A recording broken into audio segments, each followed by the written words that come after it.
niki kula suwun sing cek biasa NU, cek sing biasa Muhammadiyah. Iku aja geman gusur hukum tapi aja anti napa. Saya itu menyesal betul kalau perkhilafan isbatu Ramadan. Sing sitok muni percaya ru'yah, sing sitok muni percaya napa hisab. Sebetulnya itu enggak begitu. Dalam I'anatul Thalibin saranya Fathul Mu'in itu biasa. Kalau isbatu Ramadan atau isbatu Syawal memang Nabi dawuh sumu li ru'yati wa aftiru li ru'yati. Jelas Nabi percaya ru'yah bifi'li. Tapi ilmu hisab ya jangan dulu. Ilmu hisab itu ada Qur'annya. Huwallazi ja'ala syamsa diya'an wal qamara nuran wa qaddarahu manazila li ta'lamu adadas sinina wal hisab. Jadi kalau kowe ora percaya hisab iku ya anti ilmu. Ya ilmu ora oleh mateni hukum, hukum ya ora oleh mateni. Ya sama seperti NU dan Muhammadiyah selalu khilaf awal Ramadan. Itu memang nggak bisa nggak khilaf. Misalnya begini, saya beri contoh ya. Karena kadang yang khilaf juga nggak pernah belajar. Lucu kan? Tak beri contoh ya. 2001 itu abad keberapa coba? Tahun 2001. Abad 21 abad apa abad 20? Abad 21. Jadi meskipun terpaut 1 tahun, padahal abad itu 100 tahun. Nah, pikirannya orang-orang Muhammadiyah seperti itu. Hilal kalau sudah melewati garis ufuk, meskipun setengah derajat atau 1 derajat itu sudah ikut bulan berikutnya.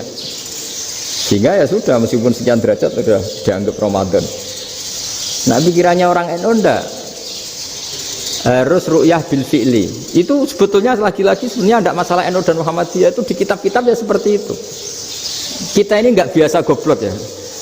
Artinya kita tahunya, kita yang keluarga kiai tahunya kunut mazhab Hanafi, tidak kunut mazhab Syafi'i.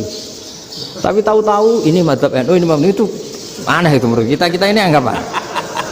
Mana ada Muhammadiyah jadi mustahid, mana ada NU jadi mustahid.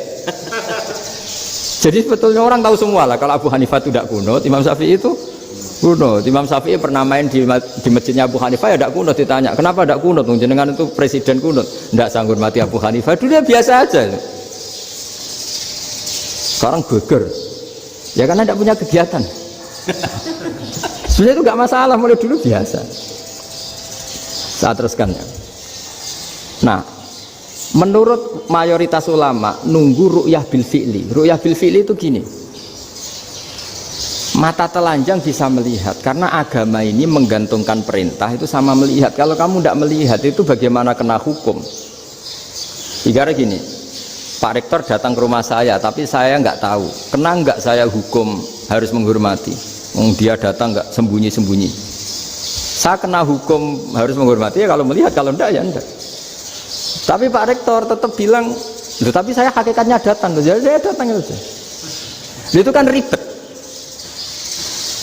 Akhirnya ya sudah, itu nggak ada khilaf sampai mati, ada khilaf karena yang satu menggantungkan hukum itu digantungkan sama tahu. Kalau tidak tahu ya, misalnya baju saya ini hakikatnya ada najis, pas sholat saya tidak tahu, sholat saya sah apa enggak? Sah, karena hakikatnya ya memang saya tidak tahu, tapi hakikatnya ada najis apa enggak? Ada. Ya sudah, itu sama-sama masuk akal. Ada lagi khilaf yang mau senam otak. Fasyamu salasati ayamin fil haji wa sab'atin idza raja'tum. Singkat cerita ada satu pelanggaran haji yang kata Allah kafarohnya itu puasa 3 hari sama 7 ketika kamu pulang, idza raja'tum, ketika kamu pulang. Dalam mazhab Syafi'i yang namanya pulang itu yang haji sudah sampai rumah. Di mana-mana pulang itu ya sampai rumah. Dalam mazhab Abu Hanifah enggak, ketika orang sudah balik kanan dari Arab Saudi, dari Mekah, ya namanya sudah pulang. Misalnya gini, ini Pak Rektor pamit saya, Pak Haris. Gus, Pak Haris mana? Ya sudah pulang kata saya, padahal sampai pandangan sampai depan. Tapi bagi keluarganya belum pulang. Lah lalu idza raja'tum ketika pulang itu bahasanya siapa? Bahasa istrinya apa bahasa yang ditamoni? Kamu ditamoni orang, terus tamunya mana? Sudah pulang. Tapi tanyakan istrinya, belum pulang. Khilaf-khilaf gini kok jadi geger itu kan goblok banget maksud saya itu. Jadi biasa, gini itu biasa. Jadi ya karena memang ini bukan masalah akidah, ini masalah furu'iyah, masalah fikih itu masalah furu'iyah. Mau tidak mau harus beda. Misalnya di sholat juga gitu. Wa ayyuku udin ko adal musolli sokat sholatu. Duduk dengan gaya apapun itu sholatnya sah. Sehingga sampean kalau haji atau umroh, orang Arab itu jenenge duduk ngenak awak di kursi. Duduk sopan ya hanya orang Indonesia loh. Kalau sholat tuh masih duduk ala orang tahiyat. Kalau sampean di Mekah, duduknya pakai apa coba? Kursi ya? Oh enak sholat duduk. Karena memang takbirnya di fikih dengan duduk gaya apa saja sah. Makanya sengenak awak duduk di kursi. Ribet kan? Mau tidak disahkan itu namanya duduk. Mau disahkan masa iya subhan Allah kok duduk santai-santai gitu. Tapi mau apa? Ini fikih. Ya saya ulang lagi ini fikih. Fikih itu ya sudah ini fikih. Makanya kalau ulama berdebat misalnya Abu Hanifah berpendapat sholat itu wajib baca Fatihah apa asal Quran. Dalam mainstreamnya ya Fatihah karena la sholat lima lam yakro bi Fatihatil kitab. Tapi cara Abu Hanifah enggak. Faqra'u ma tayassara minal Quran. Bacalah apa saja yang mudah bagi kamu. Asal itu Quran. Sementing gak gending Jawa, gak nyanyi lah gitu. Ya sudah mau apa coba? Jadi ya susah memang kalau fikih itu ya sudah seperti itu. Ada lagi yang masih ekstrim misalnya. Yang namanya menyembelih hewan itu gimana coba? Dari hidup ke mati, apa pasti mati disembelih? Cara mazhab Imam Syafi'i yang namanya menyembelih itu penyembelian harus menjadi sebab kematian. Itu yang sah. Karena lagi penyembelian menjadi sebab kematian yang syar'i.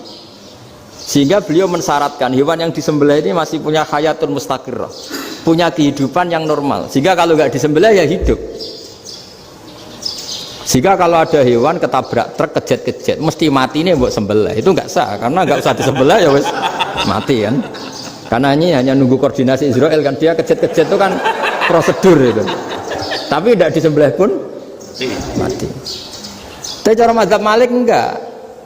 Pokoknya anggere jek duwe nyawa jenenge kewan urip. Dengan kamu sembelih berarti matine mergo mbok sembelih. Meskipun nanti ya enggak usah disembelih ya mati. Coba hitung secara ilmu matematika. Kalau enggak disembelih hidupnya 5 menit. Gara-gara kamu sembelih hidupnya langsung mati. Terus dia matinya cara di persidangan matinya disebabkan apa? Disebabkan disembelih apa kecelakaan? Loh, debat toh kamu sama-sama UMM aja debat. Kalau nggak kecelakaan nggak disembelih.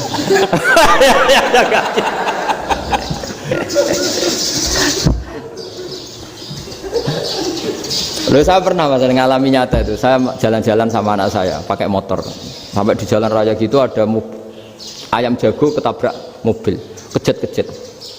Orangnya tanya, Gus ini halal tau ora? Wis kanggo kon halal lah. Suatu saat dia nggak terima kan, tanya, kenapa Gus? Ya nak kiai ra pantes, masuk kewan mesti mati nih tak sembelih, nak kiai pantes kata. Karena aku tahu kamu tuh gak kiai, mesti motifnya itu mergo jago, jajal cilik gak mau tak kokno. Ada kan ayam itu bayi kan gak ditanyakan, kejet-kejet mati rak lah, wong cilik wae. Tapi masalahnya ini kan jago, eman. Itu. Tapi secara fikih pertanyaannya tadi, hewan yang sudah tidak punya hayatun mustaqirrah, dia hanya punya al hayat al ittiroriyah, dia punya harokah ittiroriyah, dia mati kejet-kejet memang prosedur mati harus seperti itu. Mbok kecelakaan kayak apa, kalau mati kan kejet-kejet dulu. Nah ketika kejet-kejet ini pertanyaannya ini kan hidup apa mati namanya? Enggak, namanya hidup apa mati? Pas kejet-kejet itu hidup. Cara Imam Malik itu hidup. Ya sudah, kalau hidup disembelih ya halal. Karena misalnya nanti kalau nggak disembelih matinya kan 2 menit lagi, gara-gara disembelih mati sekarang. Tetap penyebab kematian itu nyembelih. Penyembelian ini sebab kematian. Tapi kalau Imam Syafi'i enggak, cara berpikir wes nemen, paling roh besok kaget langsung mati. Kalau gitu berarti kamu nyembelih barang mati.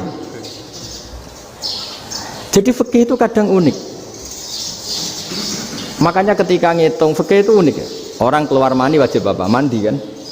Terus Imam Syafi'i ditanya, kenapa kalau orang lahir kelahiran juga harus mandi? Namanya nifas. Fa innal walada waliyun munakidun. Ya anak ya mani yang menggumpal.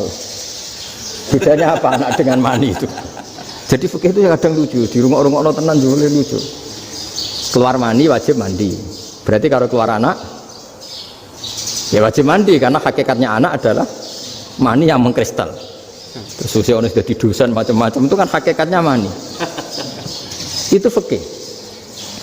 Nah terus ditanya, kenapa kalau lahir langsung mati tidak wajib disolati? Ya jawabannya Mas Safi lucu. Di mana-mana sholat itu nyolati mayit. Yang namanya mayit itu pernah hidup terus mati. Kalau itu tidak mayit ya sudah. Jadi kadang, nah iya kan disebut sholat mayit. Yang namanya mayit itu apa? Pernah hidup. Pernah hidup. Nah ini kan tidak pernah hidup. Maka ya sudah seperti itu. Jadi nggak khilaf itu tidak mungkin.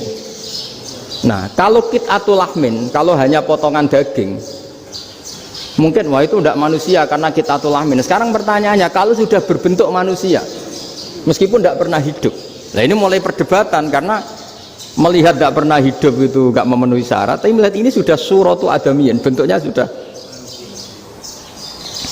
Nah kira-kira gitu perdebatan fikih. Makanya dulu awal mula zaman sahabat itu sudah debat. Masyhur kan Nabi ada kontingen ke Bani Quraidah. Ya kalau kira-kira saya minta Pak Rektor kamu jangan kalau ke Malang jangan sholat asar kecuali sampai Tuban. Sebelum Tuban ternyata matahari mau tenggelam. Terus Pak Rektor milih wah sudah sholat di Bulu. Padahal belum Tuban. Padahal saya bilang jangan sholat asar kecuali di Tuban. Yang Pak Haris enggak tetap sholat di Tuban meskipun matahari sudah tenggelam. Karena Nabi menyebut Tuban. Singkat cerita, zaman itu kan Bani Quraidah. La tusolliyanal asra illa fi Bani Quraidah. Kalian semua jangan sholat asar kecuali sampai Bani Quraidah. Ternyata di tengah perjalanan matahari sudah mau tenggelam, kira-kira kurang 2 menit atau 3 menit. Sahabat-sahabat sudahlah kita sholat asar di sini. Kalau sampai sana pasti sudah tenggelam. Separuh sholat. Yang separuh enggak, kata Nabi harus di Bani Quraidah. Ya sudah nunggu di Bani Quraidah meskipun matahari sudah tenggelam. Sehingga cerita dua kelompok ini matur, ya Rasulullah kita ngalami ini perdebatan gini-gini. Di semua riwayat di hadis-hadis sahih disebut falam yu'annif wahidan minhuma. Nabi tidak menyalahkan salah satunya atau enggak menyalahkan dua-duanya. Itu bahasa Indonesia juga ribet, yang benar gimana itu? Enggak menyalahkan salah satunya, apa enggak menyalahkan dua-duanya? Gimana bahasa benernya? Salah satunya. Salah satunya itu dua-duanya? Ya. Enggak, kalau bahasa Indonesia tidak menyalahkan Kedua-duanya. Kedua-duanya apa salah satunya yang benar? Kedua-duanya. Kedua-duanya. Bahasa Indonesia itu ya kadang ruwet ya. Orang pinter kayak Pak Habibie itu namanya ya orang luar biasa. Nanti sekolahnya orang-orang idiot itu ya sekolahan luar biasa. Orang pinter banget bahasa Indonesianya ya luar biasa. Kalau sekolah untuk orang-orang yang idiot juga luar biasa. Jadi kalau dipuji luar biasa itu gak jelas ini luar biasa ya. Gak jelas kadang bahasa kita ini kadang ya gak jelas. Nah itu gak menyalahkan dua-duanya apa salah satunya? Keduanya. Tidak menyalahkan kedua-duanya. Misalnya dibahasakan gak menyalahkan salah satunya, benar apa salah? Benar. Benar, ya sudah benar semua. Jadi itu bukti bahwa ijtihad itu boleh. Saya ulang lagi, bukti bahwa ijtihad itu boleh. Padahal ini jelas yang satu harus sholat asar padahal matahari sudah tenggelam. Makanya diantara fikih unik itu begini. Saya ulang lagi fikih unik. Saya menyaksikan betul ketika ada orang tanya Mbah Mun saya ini Kopassus. Kadang latihan itu sampai waktu zuhur habis. Saya harus bagaimana? Jawabnya Mbah Mun itu unik. Sementing ojo ngosor sholat. Engkau yojo niat jamak, atau kodok katanya. Singkat cerita terus orang ini diskusi sama saya karena ini ya alim pernah mondok. Kenapa kosor tidak boleh? Karena kosor itu ekstrim, merubah bentuk sholat dari 4 menjadi 2. Maka alasannya harus jelas. Harus jelas itu orang yang latihan di Kopassus itu kan dia sudah berasrama di situ. Berarti dia sudah tidak musafir karena asramanya di situ, sudah mukim. Kalau dia qasar itu merubah bentuk sholat dari 4 menjadi 2. Merubah itu ekstrim. Tapi kalau dia qadha itu hanya mengakhirkan sholat dari waktunya. Kira-kira kalau kamu jadi malaikat, ekstrim mana? Merubah sama menunda? Ekstrim merubah kan? Karena 4 menjadi 2. Terus ojo jamak takdim, tapi jamak takhir. Itu juga penting. Bagi pengkaji fikih itu penting. Kalau jamak takhir itu salah-salah sidik ora pati popo. Kenapa? Kan mirip duhur kodok. Kalau jamak takhir kan, tapi kalau jamak takdim asar kok di waktu duhur. Ekstrim mana?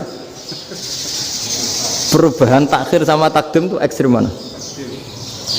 Ekstrim takdim karena melakukan sesuatu belum waktunya. Belum waktunya. Jadi itu memang, ya memang tadi kajian-kajian fikih itu memang unik. Karena bagi ahlinya, saya ulang lagi, tapi ini saya ulang lagi bagi ahlinya.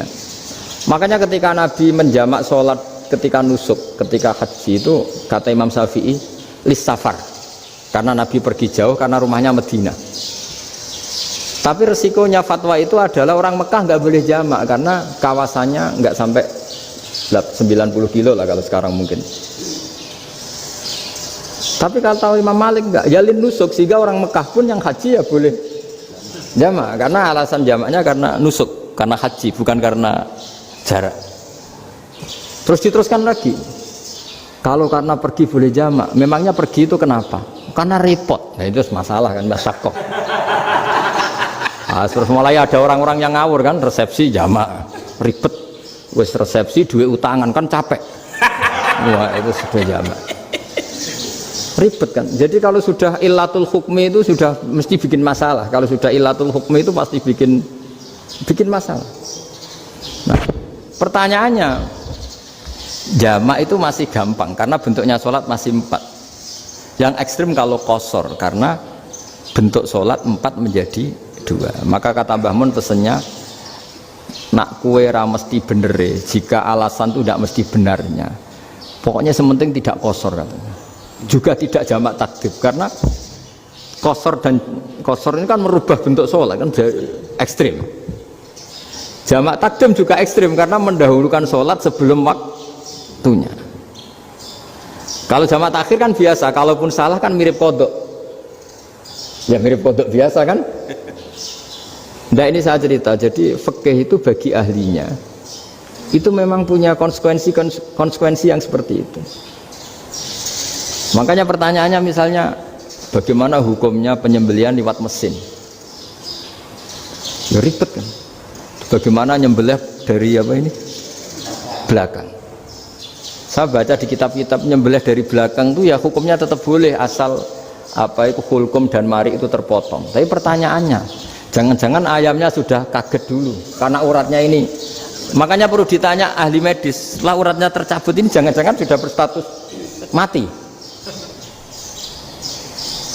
Kan potensi ketika dipotong dari sini, potensi sudah berstatus mati.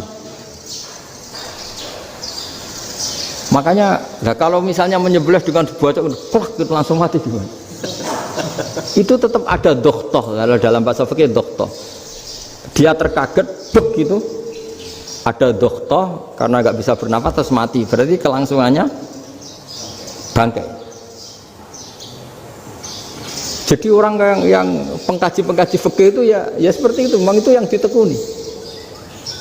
Tapi kita sebagai orang awam ya tadi, nak sing kecelakaan itu wedhus, tak ayam jago ngeman, tapi nak pitik cilik ikhlas.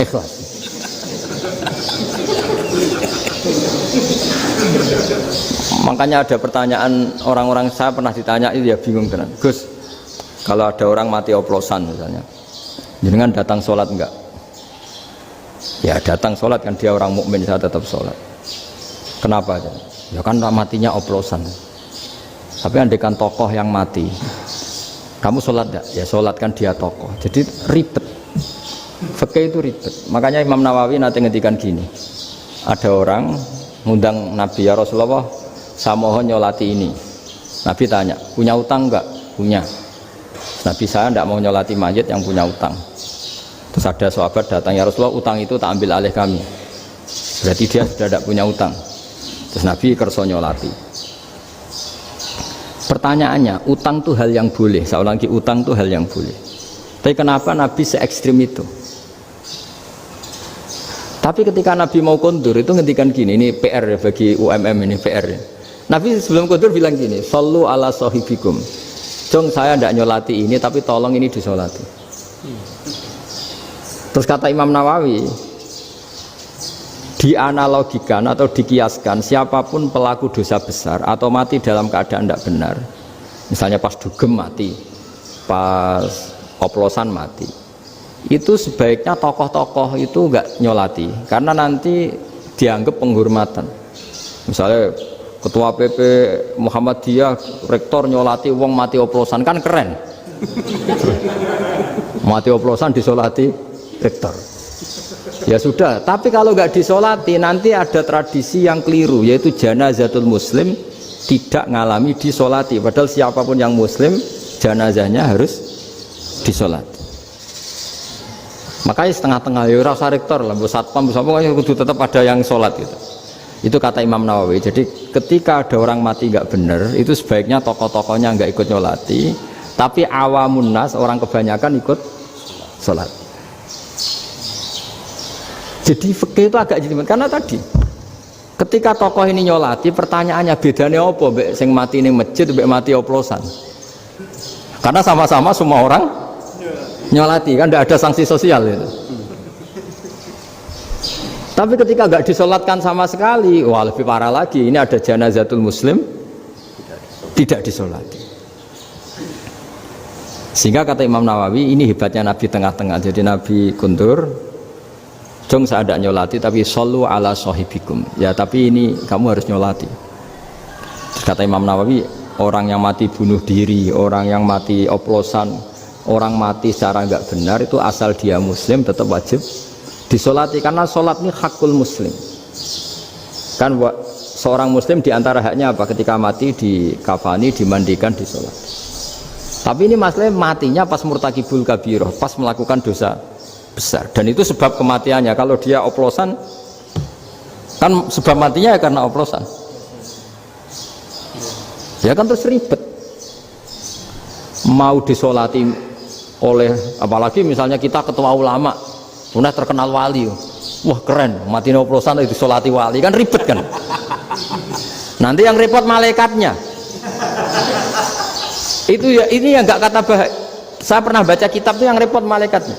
Itu ada yang bilang gini, orang yang punya hutang itu pasti nanti hisabnya berat, diaudit malaikat sampai bisa nyaur hutangnya. Sementara malaikat kena konstitusi, kalau Nabi mendoakan harus mustajab. Ini kan ada dua hukum yang berlawanan. Sekali Nabi berdoa, Allahumma ighfir lahu warhamhu, itu harus dituruti malaikat. Nggak boleh doanya Nabi nggak dituruti malaikat. Sementara aturan Islam juga harus dituruti, bahwa orang yang punya utang harus tersandra oleh utangnya. Tapi nasi dunia Pak Haris kan, nggak TNO, nggak ngefek gitu. Jadi misalnya Pak Haris dungo sampai nangis semua maghfir lahu, kan nggak ngefek. Malaikat nggak itu, nggak sudah. Sartir. Tapi kalau Nabi yang berdoa kan harus diturutin, ini masalahnya kan itu. Nah kalau diturutin berarti hutangnya harus bebas, padahal secara aturan harus tersandra karena punya hutang. Nah, nanti sama kalau yang mati oplosan ini yang doain wali, kok wali sampai Allahumma ighfir lahu, doanya wali kan harus terkabul. Sementara secara hukum dia harus kena sanksi karena oplosan tadi.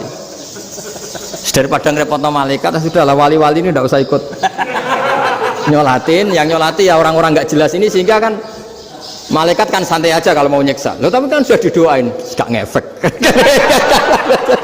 Karena doanya orang-orang nggak penting. Itu ada tuh di sarah Muslim itu. Di sarah Muslim di bab ketika Nabi ngintikan babu qauli Rasulullah sallallahu alaihi wasallam, sallu ala sahibikum. Jadi belajar fikih itu asik ya. Karena tadi harus dipelajari. Kalau enggak, ilmu ini hilang. Terus nanti takutnya lagi ilmu fikih itu direduksi sosial. Misalnya gini, pepe wong cilik wae kiai-kiai ra gelem nyolati. Orang melihatnya ini karena yang oplosan wong cilik om larat ra disolati. Jajal bupati ya disolati, mergo amplope gede-gede kan terus ruwet kalau dianalisis gitu kan ruwet. Makanya kenapa saya harus ngomong fikih supaya semuanya itu enggak didudukkan urusan sosial itu. Nah kalau semuanya didudukkan sosial kan sentimennya sentimen sosial. Ribet. Padahal yang sering mati oplosan itu kan ngomong cilik gitu loh, karena tadi kalau wong sugih kan pakai whisky yang mahal yang insya Allah tidak mati kan gitu. Nah, yang mati kan ya mergo Virtus macam-macam itu kan.